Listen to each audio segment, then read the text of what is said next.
Primeiro aos Coríntios 11, versículo 23, eu peço todo o respeito, toda a reverência à leitura da palavra de Deus.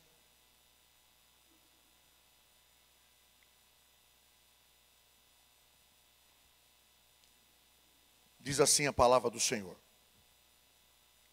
porque eu recebi do Senhor o que também vos entreguei, que o Senhor Jesus, na noite em que foi traído, tomou o pão e, tendo dado graças, o partiu e disse: isto é o meu corpo, que é dado por vós. Fazei isto em memória de mim. Por semelhante modo, depois de haver ceado, tomou também o cálice, dizendo: este cálice é a nova aliança no meu sangue. Fazei isto todas as vezes que o beberdes, em memória de mim.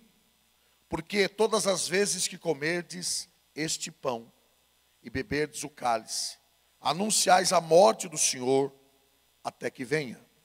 Por isso, aquele que comer o pão ou beber o cálice do Senhor indignamente, será réu do corpo e do sangue do Senhor. Examine-se, pois, o homem a si mesmo, e assim coma do pão e beba do cálice. Senhor Deus, tua palavra que está diante de nós, para a nossa reflexão, palavra que é vida, palavra que é alimento, palavra que traz revelação do Senhor, palavra que testifica que o Senhor é Deus, que o Senhor enviou o seu Filho a este mundo para nos salvar, nos resgatar, nos perdoar, palavra que nos garante também que todo aquele que recebe Jesus e permanece nele, tem a vida eterna garantida. Pai, que esta palavra possa encontrar abrigo no nosso coração. Vemos ali na parábola que o teu filho nos ensinou sobre o semeador, que a semente é uma só, mas que o terreno pode ser diferente. Que o nosso terreno seja terra boa, que ao cair esta palavra possa produzir até 100 por 1. Porque a tua palavra é vida, é poder, é autoridade. Fala conosco e nós cuidaremos sempre em te dar a honra, a glória e o louvor. Amém. A igreja pode dizer amém? Quero saudar também a todos que estão nos assistindo agora pela Rede Mundial de Computadores. Onde quer que você esteja, sejam bem-vindos agora ao culto da noite aqui da Igreja do Nazareno, São José do Rio Preto, São Paulo, Brasil. Que Deus abençoe você, sua casa e sua família. A ceia do Senhor. Paulo começa relatando aqui para nós o que aconteceu na primeira ceia, quando Jesus instituiu a primeira ceia. Você vai encontrar também em Mateus 26, 26, em Lucas 22, 14. Jesus, ele faz algo que impressiona, simples, mas que impressiona. É bom lembrar que os discípulos estavam preocupados naquele ano. Jesus já estava no seu terceiro ano de ministério, terceiro ano, 3 anos e meio mais ou menos, do seu ministério aqui na terra. E os discípulos haviam perguntado para ele: Senhor, onde vamos celebrar a Páscoa? Como que vai ser isso? E Jesus então manda 2 discípulos que procurassem um homem que estava carregando um cântaro e que dissessem a ele: o Senhor precisa do lugar que você preparou. Ou seja, já estava tudo preparado. O nosso Deus tem essa capacidade. O nosso Deus tem esse amor, essa bondade, essa misericórdia de preparar tudo para nós. Nos conta a Bíblia que quando os discípulos chegaram, era uma sala muito ampla, bem certo que era um andar, então era um sobrado. E quando eles chegaram naquela sala, estava toda mobiliada, toda pronta, a mesa, tudo preparado para que eles tomassem a Páscoa. Lembrando que Jesus era judeu. E como judeu, ele tinha uma ordem, né, de celebrar a Páscoa. Nós sabemos o que é a Páscoa. Páscoa aconteceu no Egito. A primeira vez que foi celebrada foi quando Deus, por mão forte, estava tentando tirar o povo dali, tentando porque Faraó estava com o coração endurecido. Não que Deus não pudesse, mas precisou 10 pragas para que Faraó se rendesse. A Bíblia diz que o próprio Deus endureceu o coração do Faraó, para que o povo então visse, porque 430 anos já haviam passado, e aquele povo já não via mais sinais, aquele povo já não via mais maravilhas. Então, durante a retirada do povo de Deus do Egito, aconteceram 10 pragas, e a última foi a morte dos primogênitos, desde animais até seres humanos. Em uma noite haveriam de morrer os primogênitos. E só tinha uma saída para o povo de Deus não sofrer com aquela praga. Moisés então recebe a ordem de Deus, e ele e Arão, que era o sacerdote, eles apregoam: esta noite ninguém saia de casa. Vocês peguem um cordeiro macho. Cordeiro quer dizer que é jovem, não é um cabritinho ainda, ele é jovem. Já estava tipificando Jesus. Jesus vai morrer muito jovem, com aproximadamente 33 anos de idade, muito jovem. Que seja macho, sem mancha, sem mácula, sem defeito, e vocês entrem para casa. Separem em uma bacia o sangue. As partes desse cordeiro, vocês não comam cozido e nem frito, vocês comam assado. Separem ervas amargas, bastante ervas amargas, e pães sem fermento. Esses 3 elementos têm até hoje algo maravilhoso a falar conosco. O cordeiro tipifica a morte de Jesus, e com o teu sangue o livramento de todo ser humano, de todo pecado, assim como livrou no Egito. As ervas amargas, para que eles nunca esquecessem a amargura, o sofrimento, a tristeza que eles passaram durante 430 anos de escravidão no Egito. E os pães sem fermento, para que eles não se esquecessem que eles estavam ali porque murmuraram contra Deus. A murmuração, ele é como se fosse um pecado de feitiçaria. Quando nós reclamamos acerca de Deus, quando nós murmuramos acerca de Deus, é como se a gente estivesse falando: Deus não tem capacidade de cuidar de nós. E aí Moisés manda que o povo entre em casa, não saia, feche a porta, e com aquele sangue que foi separado em uma bacia, um vasilhame, eles então marcassem os umbrais da porta, porque o anjo da morte haveria de passar naquela noite. Há aqui 2 coisas acontecendo. Para os egípcios foi a noite de maior tristeza, porque morreram desde animais até seres humanos, todos os primogênitos, inclusive o primogênito do faraó. Para os egípcios, uma noite terrível, que eles jamais esqueceriam. Mas para os israelitas, uma noite de alegria, porque aquela noite representava a noite da libertação do povo de Deus, a saída do povo de Deus daquela terra, para nunca mais ser escravo do Egito. E a Bíblia diz que com aquela 10ª praga, Faraó então manda libertar o povo, e o povo sai para pisar as areias quentes do deserto e começar uma peregrinação. Então Jesus, como judeu, ele está agora em Jerusalém, ele está prestes a entregar sua vida, e ele vai celebrar a Páscoa. É uma memória, um memorial. Todas as vezes que o judeu comia um pedaço daquele cordeiro, que ele via aquele sangue, que ele comia aquele pão ázimo sem fermento, é para ele lembrar que os seus ancestrais estiveram lá atrás, cativos, presos, escravos do Egito, e Deus os libertou. Mas o que ocorre é que no meio daquela celebração, no meio daquela ceia, Jesus ele para, e a Bíblia diz aqui, o apóstolo Paulo fala, também Mateus fala, Lucas também fala, que ele toma um pão.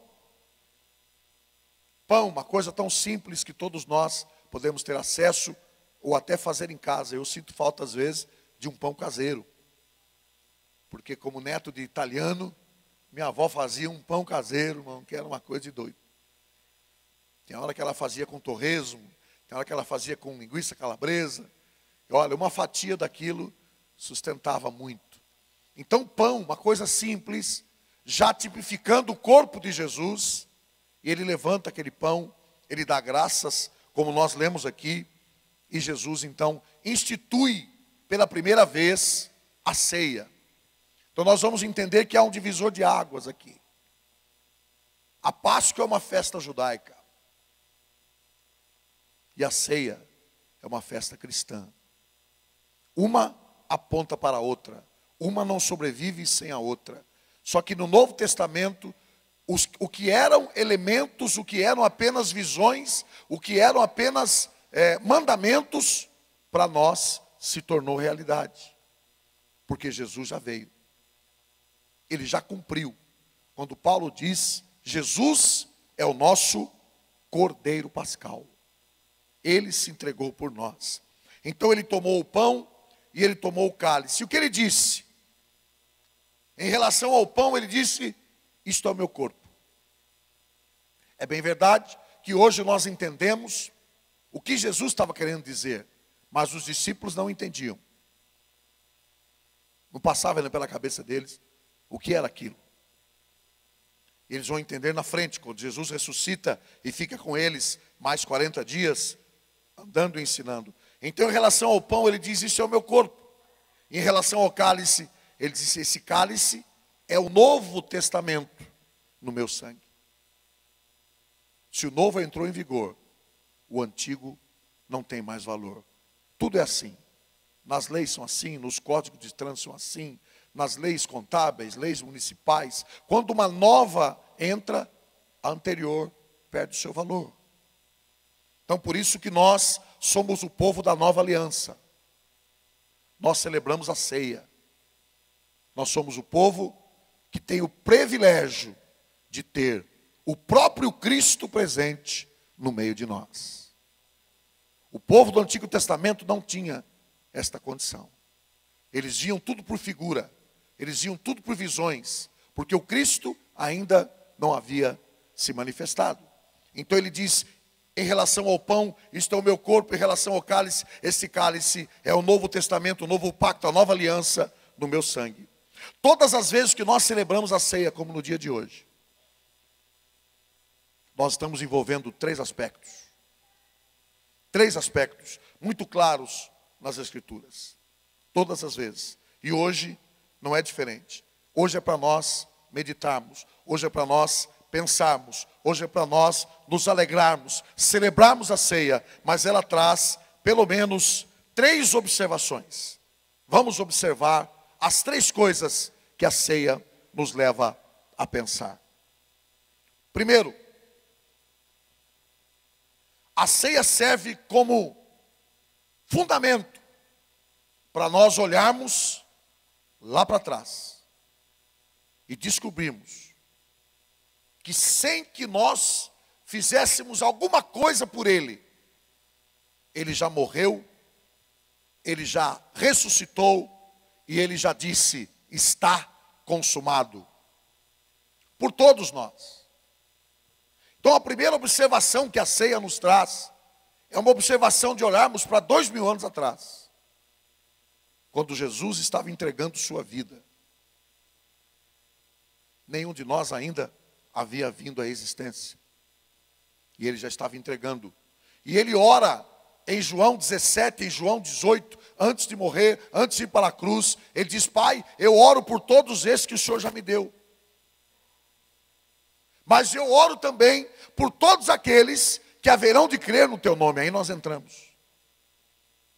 Então veja, meus irmãos, que a nossa vida espiritual, a nossa presença aqui hoje, a nossa decisão por Jesus, a nossa salvação, o perdão dos nossos pecados, tem uma ligação direta com o maior intercessor da história humana, que é Jesus Cristo. Jesus Cristo já orava por mim e já orava por você há 2000 anos atrás.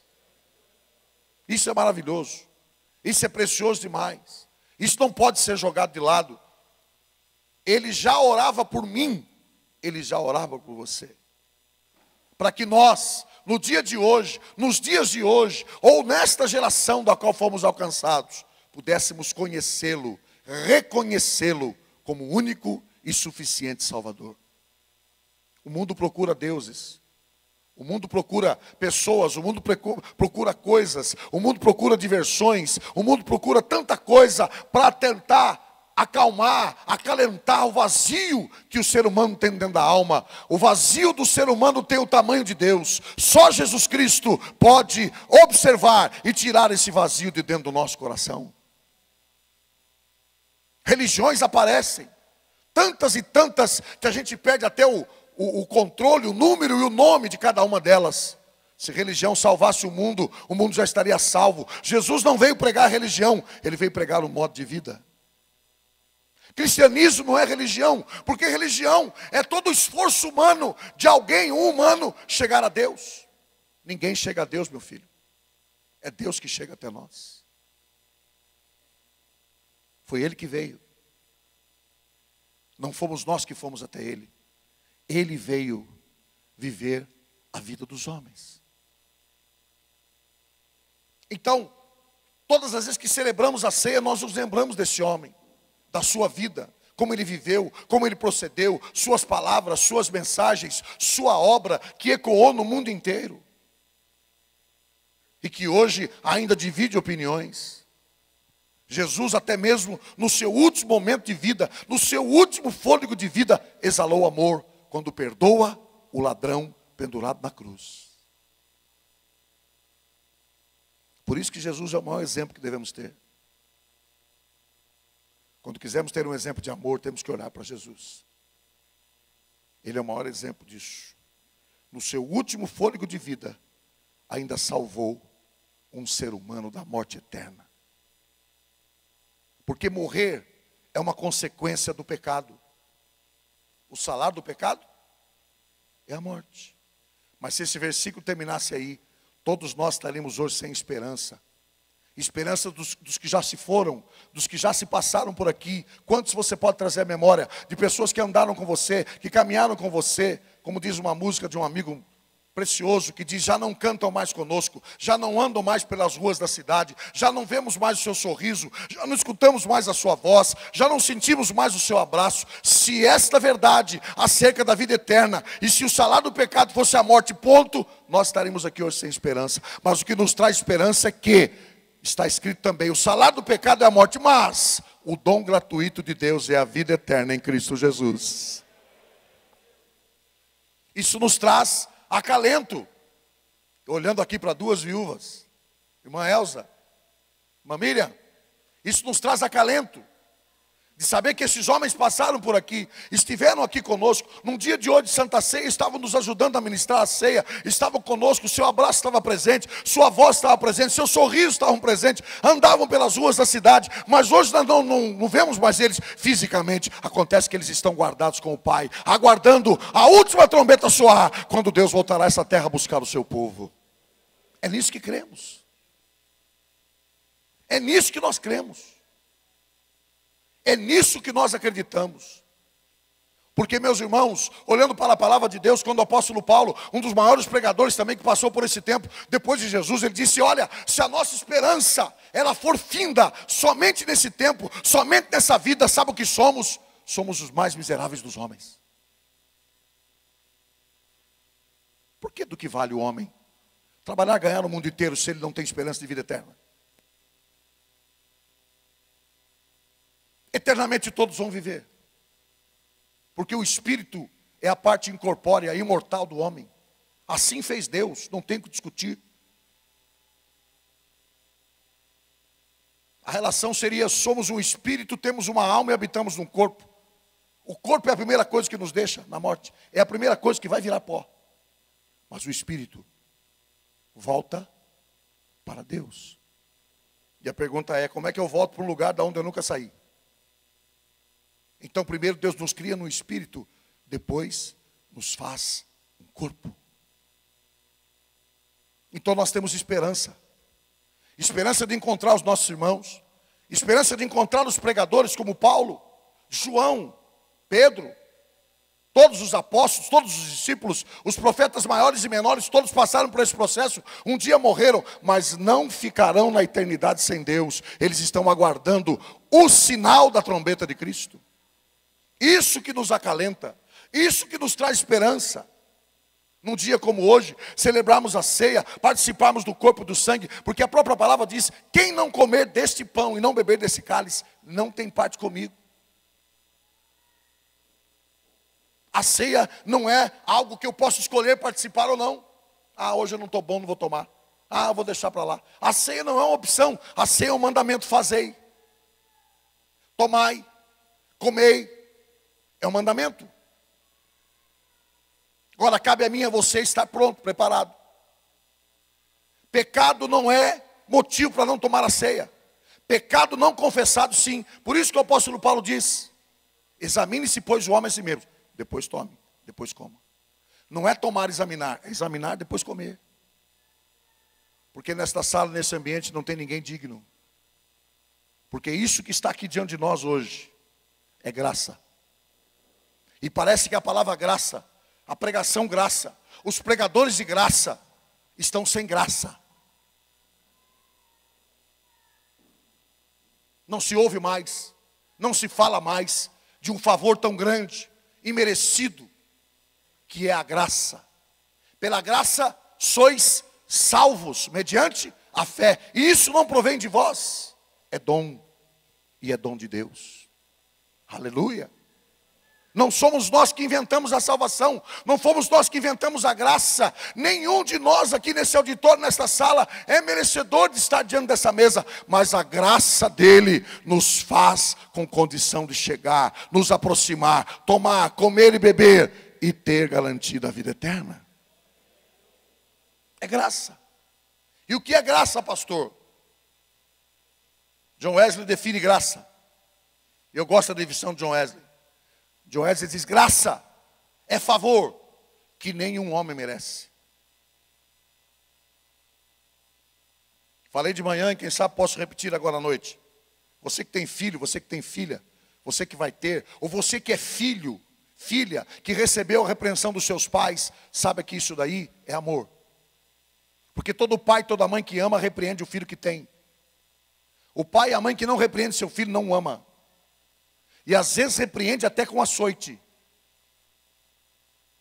Porque o amor faz a gente repreender, para que não venha a se tornar um perdido. O homem precisa ser um homem, a mulher precisa ser uma mulher. E a repreensão, a disciplina faz parte da vida do ser humano. Toda criança, todo adolescente, ele clama por repreensão, ele clama por disciplina. Os pais que disciplinam com amor, não é castigo, não é pancada. Repreensão na hora, na medida, com palavras e com açoite se for necessário. A criança sente segurança. Toda criança que não é repreendida pelos pais, ela é insegura. Ela cresce sem disciplina. Ela não entende limites. E todos nós, seres humanos, precisamos ter limites.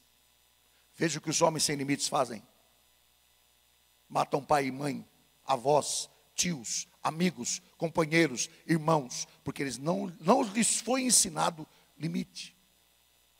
Então é importante. Então graça seria mais ou menos como nós repreendemos um filho. E como resultado daquela desobediência, nós chamamos o filho e diz assim para ele: sabe aquele sorvete de morango com caldo de chocolate? 15 dias sem tomar. E você sabe que ele gosta muito daquilo. E você o repreende no amor, explica por que está fazendo aquilo. Quando passarem 5 dias, você pega ele: vamos sair, vamos dar uma volta. E você leva ele na melhor sorveteria da cidade. E diz para ele: escolha o que você quiser. Self-service. 2 bolas, 3 bolas, com casquinha, sem casquinha, com copão, sem copão, com calda, com caramelo, com amendoim, sem amendoim. Você escolhe o que você quiser que o papai vai te pagar. E você senta na mesa e espera ele voltar. Depois que pegar o sorvete. E você senta na mesa e fica vendo a reação dele. E não fala nada. Graça é isso. Ele vai dar umas 2 colheradas daquele sorvete, vai olhar para você e vai perguntar: por que o senhor está fazendo isso? Eu não merecia estar tomando esse sorvete agora. E aí, com muito amor, com muito carinho, você diz para ele: isso é graça. Você merecia um castigo muito maior. Você merecia uma disciplina muito maior. Mas a graça cobriu os seus pecados. Isso é graça, querido. Isso é graça. Nós não merecíamos estar aqui diante dessa mesa. A graça dele cobriu os nossos pecados. Por isso que nós o louvamos. Então, todas as vezes que celebramos a ceia, nós envolvemos a observação de 3 coisas. Primeiro, olhando para a cruz. Existe um evangelho sendo pregado hoje em dia sem cruz. Evangelho sem sofrimento. Evangelho sem renúncia. Evangelho onde eu posso fazer todas as coisas, mas posso estar na igreja também. Me desculpe, irmão, isso não é evangelho bíblico. Todo aquele que quiser vir após mim, disse Jesus. Primeira coisa, negue-se a si mesmo, renúncia. A minha vontade não pode ser soberana mais na minha vida. Eu não posso mais mandar na minha vida do que eu mando. Eu não posso decidir as coisas. Eu preciso de Deus, eu tenho Deus, eu preciso estar com Ele, orientado por Ele, cheio dEle. Ou seja, eu preciso renunciar o meu eu. Esses dias minha filha Débora comentava comigo, compartilhava comigo uma definição de quando Adão e Eva pecam lá no Éden. Enquanto eles não haviam pecado, Deus era o centro, Deus mandava, Deus comandava. O eu estava deixado de lado. Era Deus no coração dos dois. E eles viviam harmoniosamente com tudo que havia ali, inclusive com Deus. Quando eles pecam, quando eles desobedecem, houve uma ruptura. Deus sai do coração deles. E agora entra o eu. Portanto, agora eles têm 2 opções: servir a Deus ou não. Entendam isso. Por isso que servir a Deus é uma opção. É uma escolha. Quem quiser vir após mim, ninguém é obrigado. Mas se vier, a condição é: negue-se a si mesmo, tome a sua cruz e me siga. Evangelho sem cruz. Evangelho sem cruz não tem salvação. Evangelho sem espiritualidade. Espiritualidade sem o Espírito Santo. Como é que pode isso? Salvação sem arrependimento, sem regeneração. Que evangelho é esse? Está esquisito. Então, todas as vezes que celebramos a ceia, inclusive eu, nesta sala, nenhum de nós tem condição de chegar à mesa, a não ser pela graça. Observamos em primeiro lugar a cruz. E quando olhamos para a cruz, nós vemos o alto preço que Jesus pagou. Preço alto. Preço altíssimo. Uma morte terrível. Só morria naquela cruz os piores homens daquela época. Irmã Elza, irmã Miriam, estão aqui na frente. Só morriam ladrões, estrupadores, assassinos, malfeitores. Era a morte das piores pessoas da época. E Jesus está lá para morrer como um desses malfeitores. Quando Pedro tenta defendê-lo, você se lembra? Pega a espada e não quer deixar os soldados pegar Jesus. Oh, pera, Pedro, para com isso aí. Você não sabe que eu poderia rogar ao Pai, e o Pai mandaria aqui miríades e miríades, milhões e milhões de anjos para me libertar. Ou seja, ele continuou sendo Deus, mas não agiu como Deus. Na cruz, ele age como homem, morre como homem, mas ressuscita como Deus. Por isso está vivo, por isso está presente aqui conosco. Foi o único da história humana que morreu naquela cruz e ressuscitou. E está vivo entre nós. Então, envolve olhar para a cruz e lembrar do sacrifício que ele fez, da sua morte injusta, do seu julgamento mentiroso, comprado. Não se esqueça que o próprio Judas, um dos 12, recebe 30 moedas de prata para apontar quem era Jesus. Jesus era um homem tão simples da sua época, que se Judas não fosse apontar quem era, os soldados não saberiam.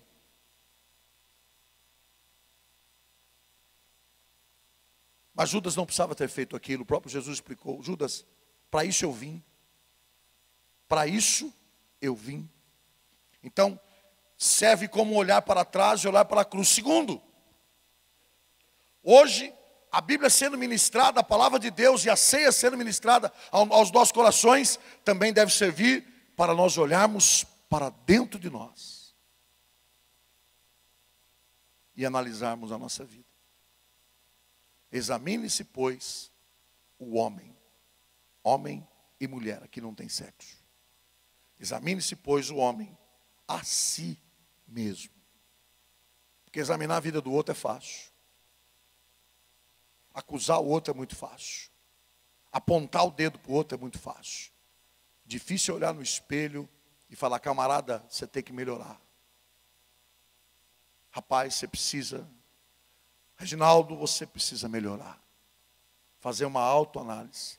Assim como vamos ao médico para fazer um check-up do nosso corpo físico, e fazemos exames, às vezes dos mais profundos que existem, a Bíblia nos manda também examinar a nossa alma.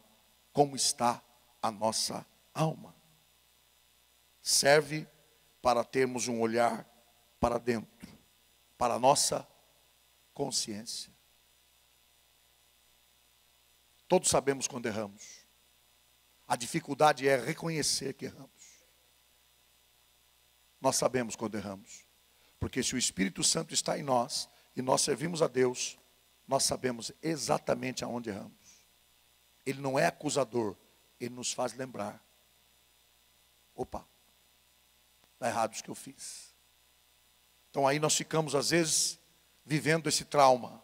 Confessar, não confessar, falar ou não falar. Por isso que a Bíblia manda analisar a si mesmo. Então envolve essas três coisas.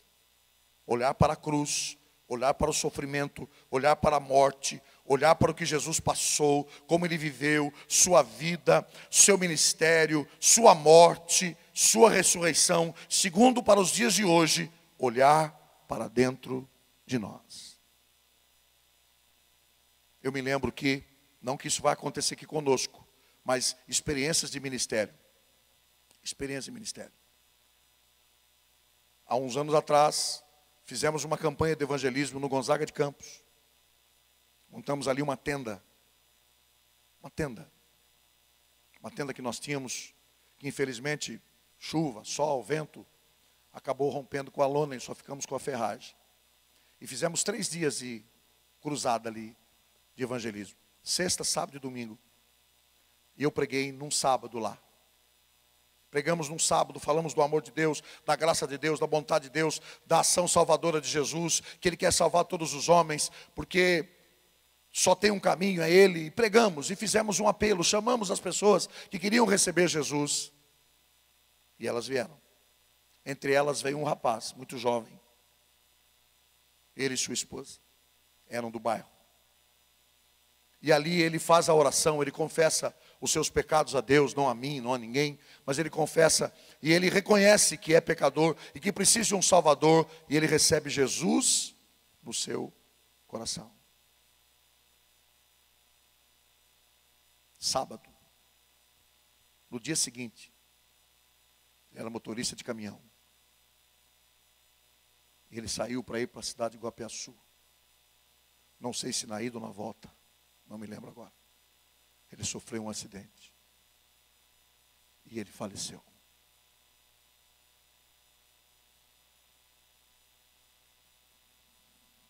Há muitos parecidos com o ladrão da cruz, que deixam essa decisão para o último dia, para a última hora, para o último momento. Eu confesso a vocês que eu fiquei assim, muito emocionado com aquele relato. Era você, Marcelinho, que estava com o pastor lá, ou era Gidalt ainda? Gidalt. Ele lembra exatamente disso. Se um dia perguntarem a ele, a pessoa não compareceu ao culto. E quando os irmãos foram dar conta, ele havia falecido num acidente rodoviário. Por que estou dizendo isso? Porque A obra de salvação não é algo que nós devemos protelar. A obra de salvação, a graça de Deus, não é algo que nós devemos achar que temos muito tempo. Porque às vezes pode ser que não tenhamos muito tempo. Hoje mesmo recebi uma notícia de manhã, já falei para a igreja. Um pastor, um homem que estava levando tanta coisa boa a tantos lugares. Joy de Miranda, pastor, convertido, de fato e de verdade. Já não está conosco. Então nós devemos olhar hoje o nosso interior, a nossa vida, como estamos diante de Deus, e aproveitar o momento em que a graça e a misericórdia estão valendo nessa dispensação, porque não nos enganemos, a porta da graça vai se fechar. Vai. O dia, a hora, o momento, não cabe a mim, nem a nenhum de nós saber. Mas que vai se fechar, isso vai. Isso é verdade bíblica. Então, analisando as três coisas, nós olhamos para trás e vemos o sacrifício. Olhamos para hoje, para o dia de hoje, para o nosso interior e fazemos uma reflexão da nossa consciência, né? Como diz o versículo 28. Por isso, aquele que comer o pão ou beber o cálice, 27, o do Senhor dignamente será réu. Aí o 28 diz: examine-se, pois, o homem a si mesmo, e assim coma do pão e beba do cálice. Em terceiro lugar, esta cerimônia, essa celebração, serve para cada um de nós, para olharmos para o futuro, lá para frente. Por quê? Porque o verso 26, veja o que diz o verso 26, parte B. Porque todas as vezes que comerdes esse pão e beberdes o cálice, anunciais a morte do Senhor. Até quando? Até que Ele venha. Então, como Deus trabalha com dispensações, esta mesa, esta cerimônia que 99% das igrejas cristãs evangélicas fazem acontecer, pelo menos uma vez no ano, esta mesa, esta celebração, a ceia do Senhor, ela tem dia e hora marcada para terminar. Ela vai terminar na volta de Jesus, querido. Quando Jesus voltar, a igreja do Senhor vai subir e não haverá mais necessidade de lembrarmos do seu sacrifício. Mas e aí, pastor? Tem salvação para quem fica? Tem. Isso é assunto para seminário de dispensação. Mas tem. Bem resumido, bem a grosso modo mesmo. Só que aí não será mais pela graça. A pessoa terá que dar a sua própria vida. Então não é bom ficar para a segunda época, né? É bom passar no vestibular logo e ir para a faculdade. Amém, meus irmãos? A igreja está presente? Oh, glória. Então, a ceia também serve como para um olhar lá para frente. Porque a ceia está anunciando a morte de Jesus até que Ele venha. Até que Ele venha. É isso que a igreja espera. É a última profecia a ser cumprida de Jesus. As outras todas já se cumpriram. Podíamos relacionar aqui tantas e tantas profecias. Mas a última profecia que Jesus deixou registrado nesta escritura, nos evangelhos, foi que Ele haveria de voltar. E isso vai acontecer. Quer a humanidade queira, quer não queira. Quer gostem alguns, quer não gostem. Jesus, Ele vai voltar. Quantos acreditam na volta de Jesus aqui? Diga amém comigo. Ele vai voltar. Amém. Prepara-te, ó igreja, para encontrares com o Senhor teu Deus. Nesse momento eu peço a todos que, por gentileza, os oficiais já vão chegar, já vão nos ajudar a ministrar a ceia. E todos nós agora vamos examinar a nós mesmos. Como está o nosso coração, como está a nossa alma, como está a nossa consciência, para tomarmos a ceia do Senhor.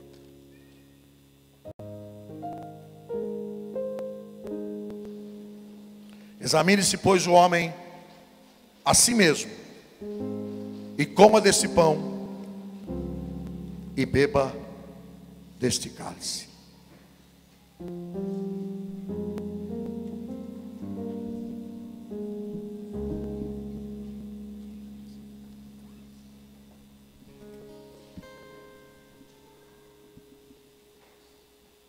Aleluia.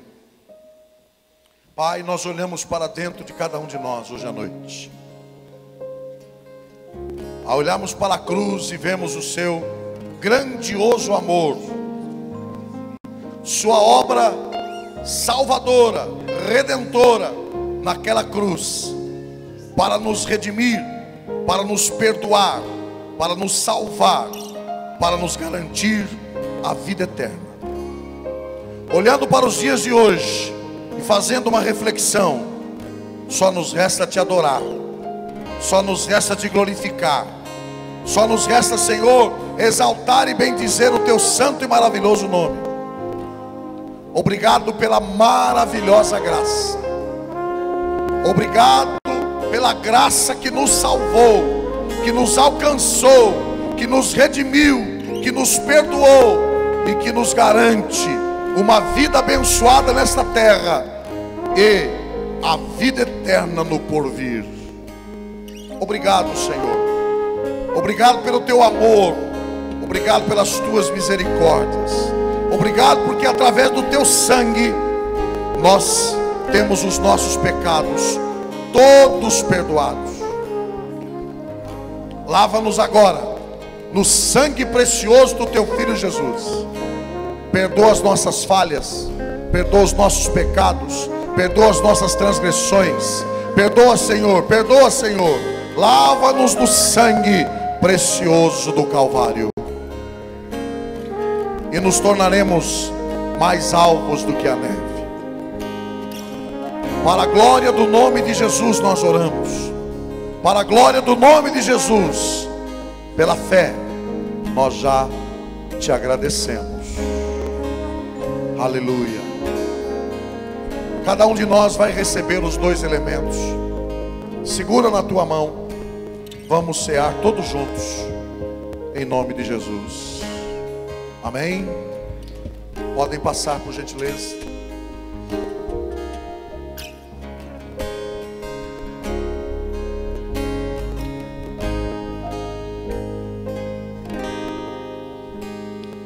Vou contar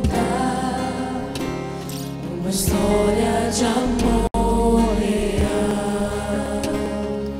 de um pai que seu próprio filho deu. A estrela anunciou que viria em Belém nascer o pai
mais linda história de amor que a humanidade sabe contar.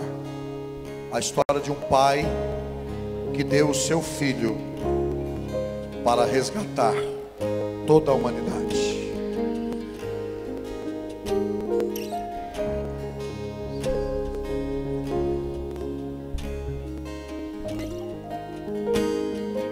Louvado seja o Senhor.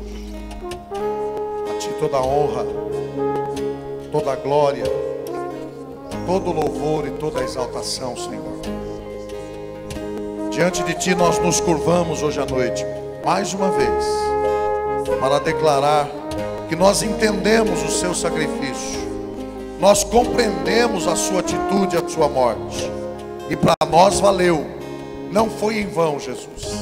Nós recebemos o Teu amor, nós recebemos a Tua graça, nós recebemos a salvação só em Cristo Jesus. Aleluia.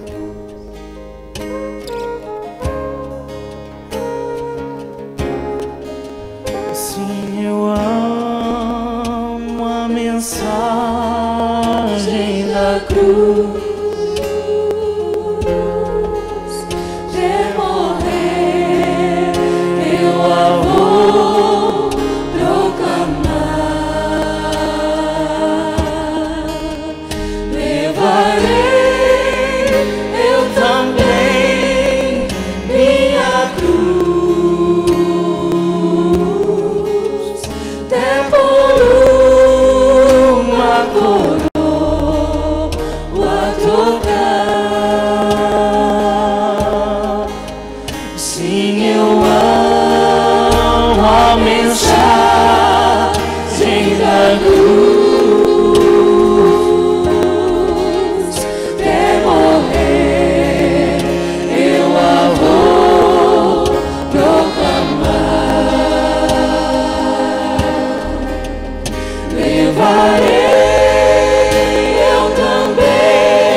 Igreja, o instrumento vem baixinho. Sim, sim.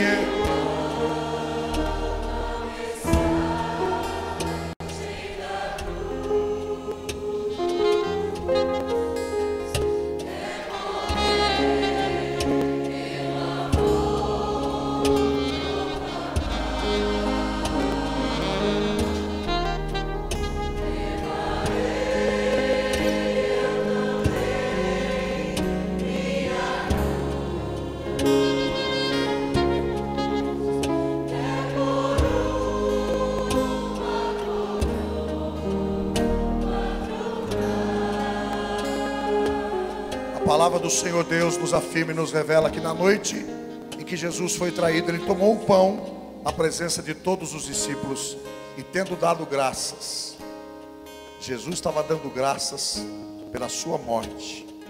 O pão representava o seu corpo, que seria entregue na mão dos pecadores para ser judiado, chicoteado, esbofeteado, chutado, cuspido e cravejado naquela cruz.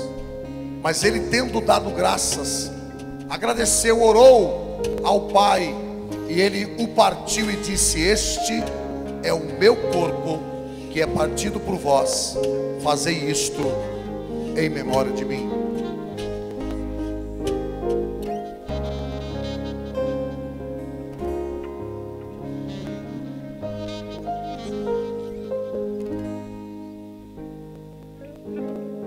De igual modo também, depois de ser ceado, Ele também levanta o cálice, Ele dá graça, que Ele sabia que aquele cálice era o seu sangue. Ele dá graças e disse: vocês façam isso, porque todas as vezes que vocês comerem este pão, todas as vezes que vocês tomarem esse cálice, vocês estão anunciando a minha morte, até que eu venha. Até que o Senhor venha, Jesus. Aleluia.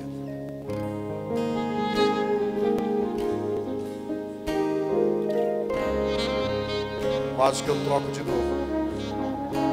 Vamos levantar o pão. Pai, nós te damos graças pelo teu amor, bondade, misericórdia, perdão, gratidão, salvação e vida eterna.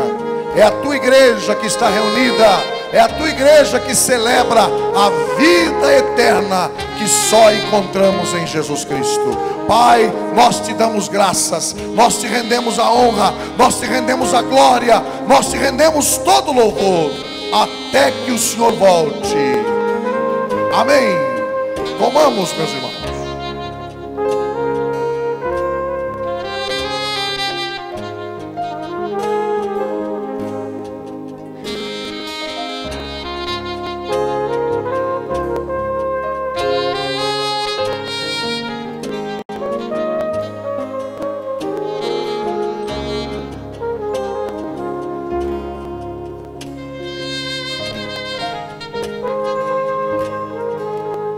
Levante comigo o cálice da salvação, o cálice da nova aliança, o cálice do Novo Testamento. Pai, nós te damos graças, nós te louvamos, te adoramos, te glorificamos, bendizemos e glorificamos o teu nome, pela salvação, pelo perdão, pelo amor, por esse cálice representar a nova aliança, o novo pacto, o Novo Testamento no seu sangue.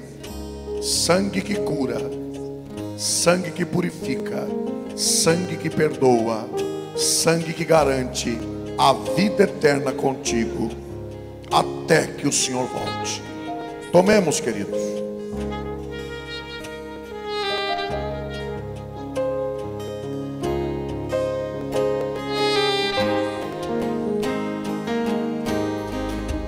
Sim, eu amo a mensagem da cruz, sim, da cruz, até morrer, eu a vou proclamar.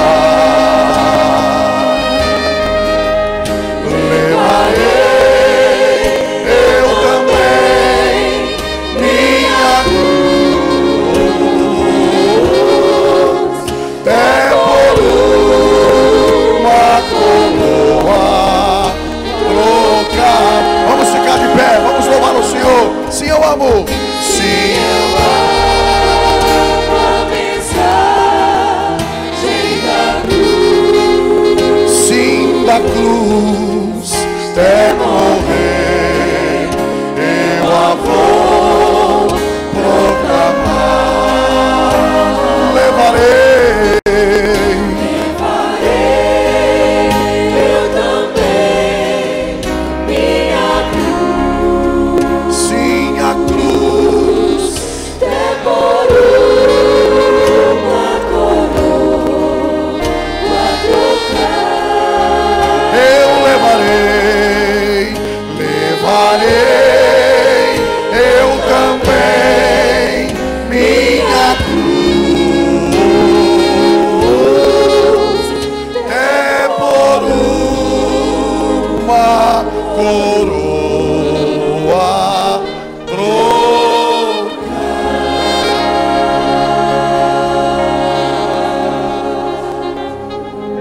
Levante suas mãos e adora o Senhor por um minuto. Glorifica a Ele com toda a sua força, com toda a tua alma, com todo o entendimento. A Ele seja grato. O apóstolo Paulo nos ensina através do Espírito Santo para que sejamos gratos a Deus por tão grande salvação alcançada. O espírito de gratidão tem que tomar o nosso ser, o nosso coração. Ser grato a Deus pelas suas obras, pelo seu carinho, pelo seu amor, pelo seu perdão, pela sua salvação, pelo seu sustento, pelas suas misericórdias que duram para sempre.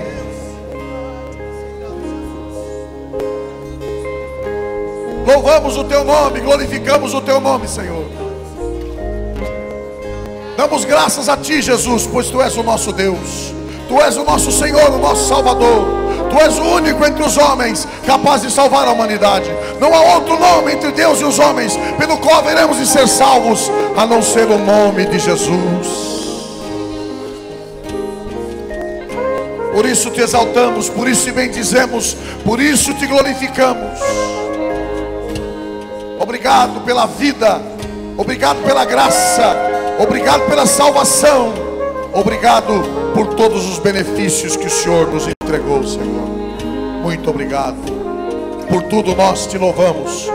Por tudo nós te agradecemos. Hoje e para sempre. E para sempre. Amém, Jesus. A igreja diga amém. Olha para uma pessoa que está bem do teu lado aí. Olha para ela. Diga para ela: se você está em Jesus, eu tenho uma boa notícia para você. A palavra de Deus nos diz: você não morre mais.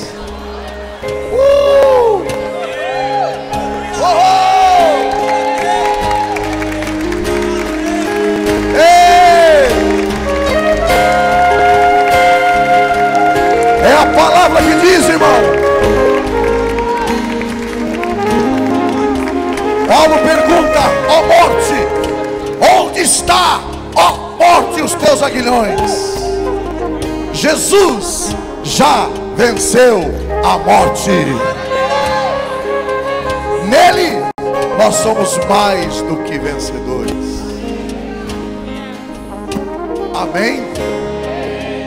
Coisa linda, querido. Isso é coisa de cristão. Isso é coisa de quem crê em Deus. Isso não tem no mundo. Isso só tem na vida com Cristo. Amém? Está feliz ou não? Na cantina nós temos pastel. Deve ser de vento, mas você perdoa, porque nós não temos outra cozinheira melhor. Foi o que nós arrumamos. Então você dá uma passada lá e come um pastel, toma um suco, um refrigerante, e seja muito abençoado. Que você tenha uma noite assim, ó, que Deus só te acorde se for para orar. Tá bom? Você tem uma semana assim, ó, abençoada. Notícias boas e grandes Deus tem para revelar ao teu coração. Oh, querido Espírito Santo, leva-nos em paz, guardados e protegidos, de volta aos nossos lares, aos nossos afazeres. Livra-nos do perigo, livra-nos do mal, livra-nos da bala perdida, do sequestrador, do ladrão, do homem violento, do acidente, meu Deus, porque os dias que vivemos são dias maus. Livra o teu povo da peste perniciosa, desse mosquito que está sendo uma praga, uma peste no Brasil. Mas praga nenhuma chegará à nossa tenda, Senhor.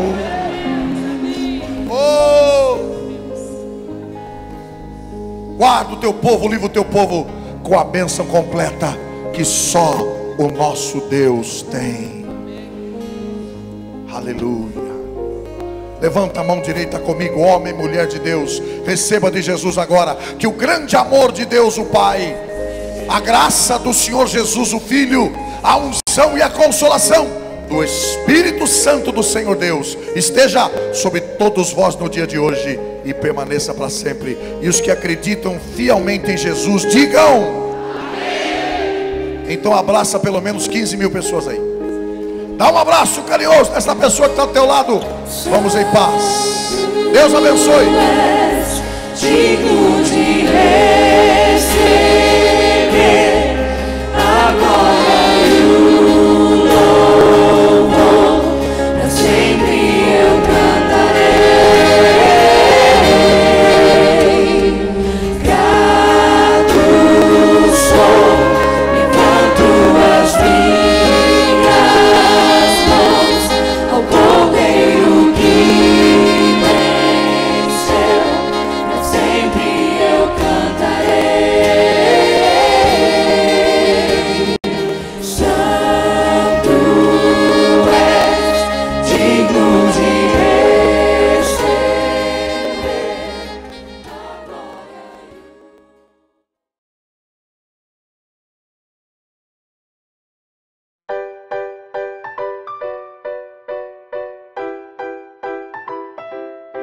Seja muito bem-vindo à Igreja do Nazareno.